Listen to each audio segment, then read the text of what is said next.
better than ever. And I know right now that I'm going somewhere and I need some cheddar. Oh, baby, better.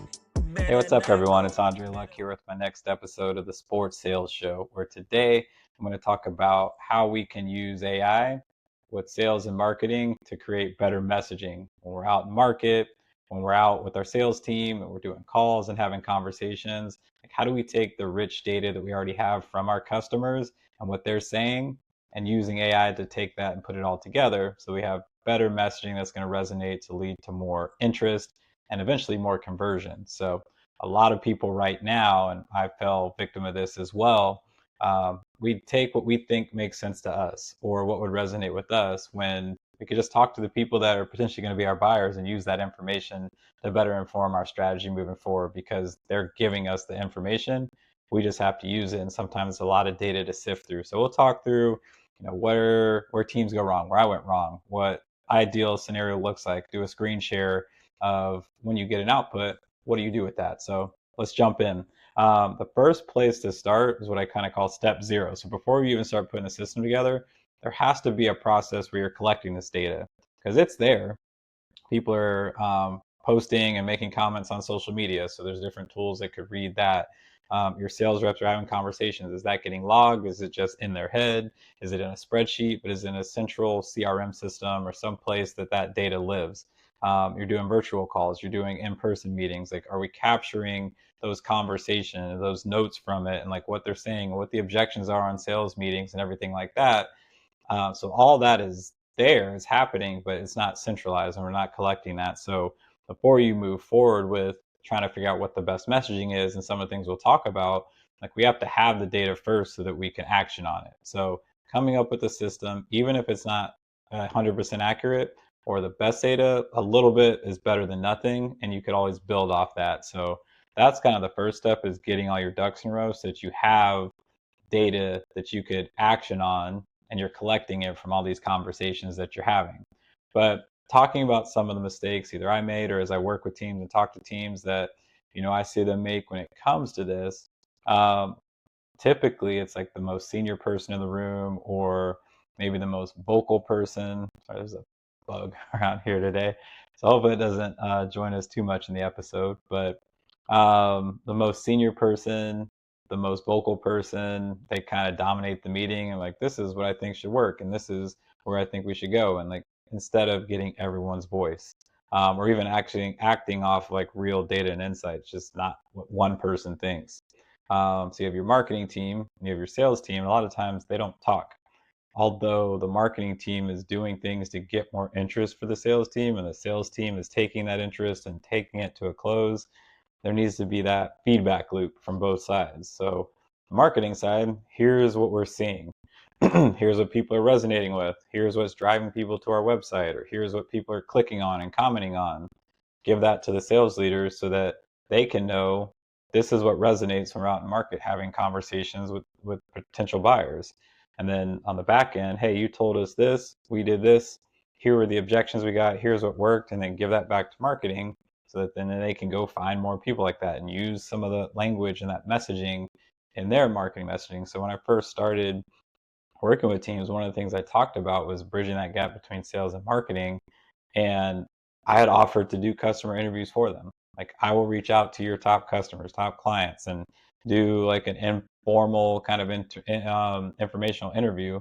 We'll take that data, plug that into AI, and then use that for our LinkedIn content, our messaging, our email content, everything like that. So I still think that's a big opportunity, but there needs to be that feedback loop on both sides where at minimum the leaders are talking, but you're also getting the insights from the reps.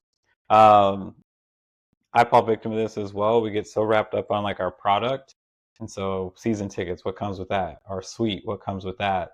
We have these group theme nights and outings, and like we focus and market the product or the event, not the outcome that's going to achieve, not growing your client base or keeping your employees happy or recognizing your top teachers and your faculty for an amazing year if you're a school principal or something like that. So, you know, focusing more on what the outcome is and that emotional hook and appeal versus the actual product and like the benefits and specifics that come with it. because they aren't buying the product, they're buying the outcome or the pain point that you're going to solve with that. So plugging that into the marketing messaging is a big opportunity to attract more people, not just those that are interested in buying. We talked about the silos, but just having marketing join sales calls, or at minimum, like watching the recordings, but bring them in. Most prospects that I work with, I said, "Oh, it's someone from a marketing team. They're going to join us." Like, they're not going to care, but that just gives a lot of insight. So I talked to a lot of people that want to get into marketing, coming out of college or have done sales.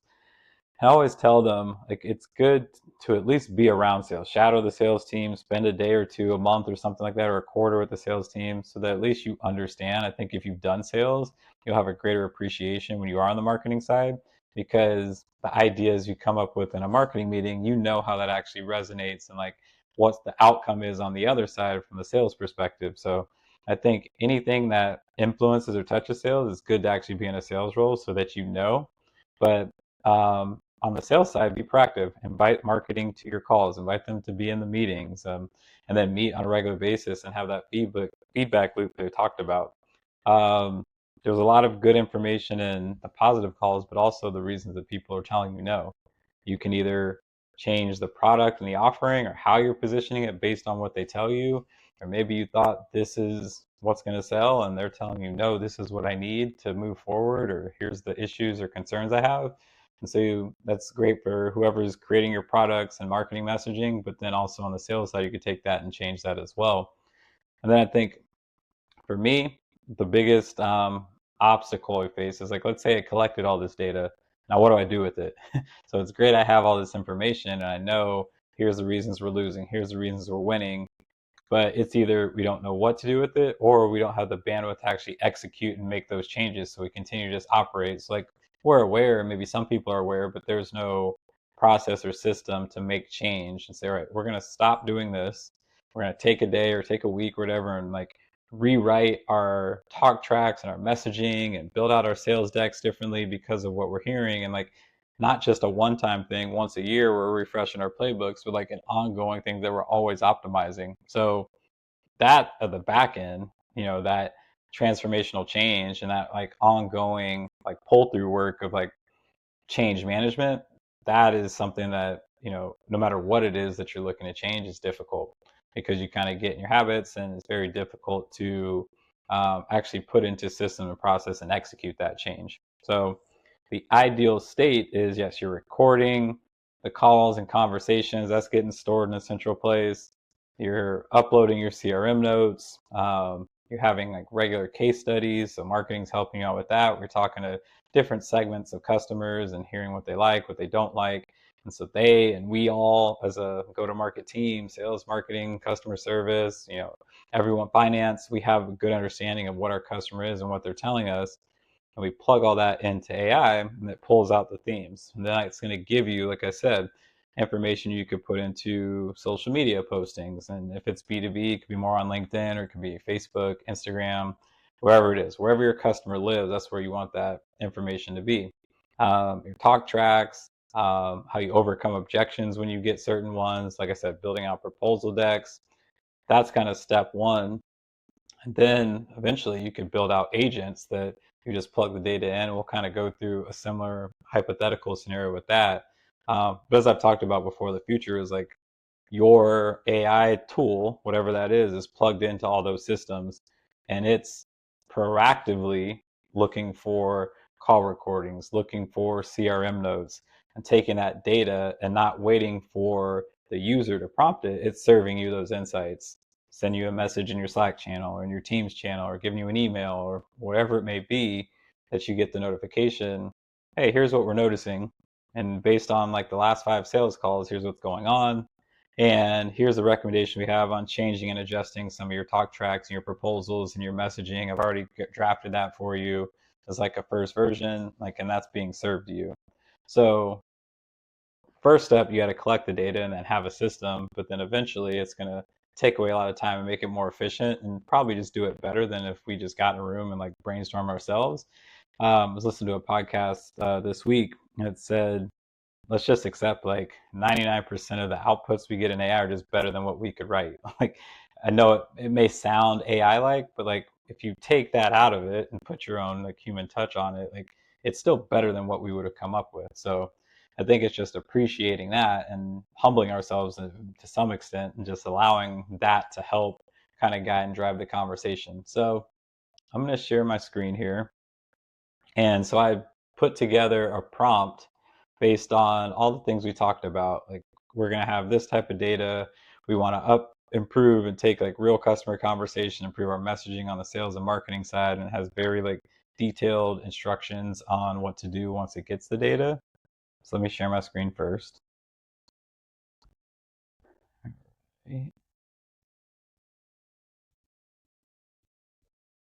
So I already ran the prompt. So this was the prompt. Turn real sales conversations into better go-to-market messaging. So I had AI help build that for me. And I said, hey, for this screen share, give me hypothetical data that you could use of CRM notes, where deals are at, everything like that. All right.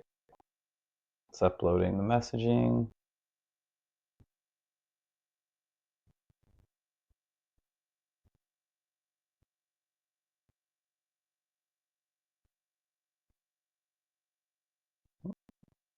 All right.